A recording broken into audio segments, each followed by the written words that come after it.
Hi, I'm Robert, and this is the Manhattan Wood Project. I had a problem a little while ago with the vanities in our two bathrooms.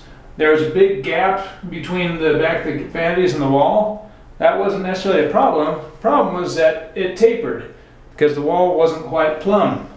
So I made a nice little piece of trim to cover it up, and I think it looks really nice. Stay tuned, and I'll show you how I made it. So what should I make today? Manhattan Wood Project. That looks great!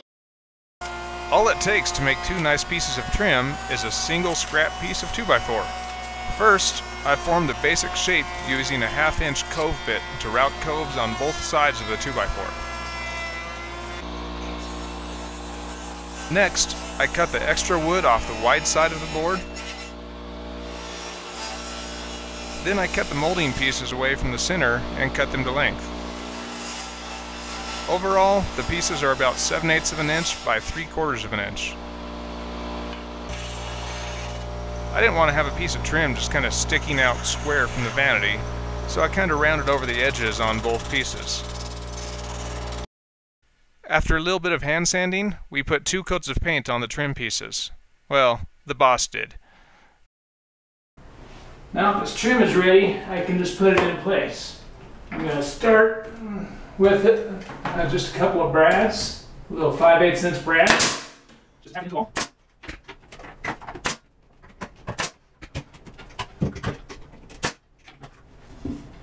And to finish off, I'm going to take a little bit of white caulk and just put it in here on both sides, filling any gaps with putty and caulk, and it'll be done and perfect. I'm going to use a little bit of white putty just to fill this. It's not going to make much difference really what color it is, but it is nice to have a use for the white wood putty that I got.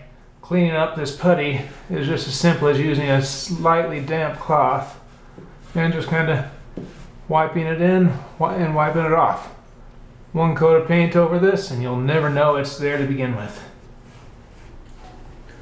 Now, filling this gap is going to be quite easy. All I'm going to do is take and squirt some caulk up and in. I can use my finger to kind of do that. That may be messy right now, but that can easily be cleaned up with a damp paper towel.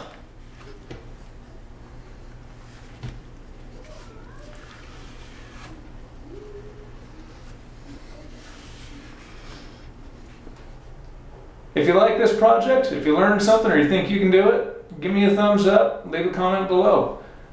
If you haven't already done so, please subscribe. You can click right here where the toilet paper roll holder is going to go in a little bit.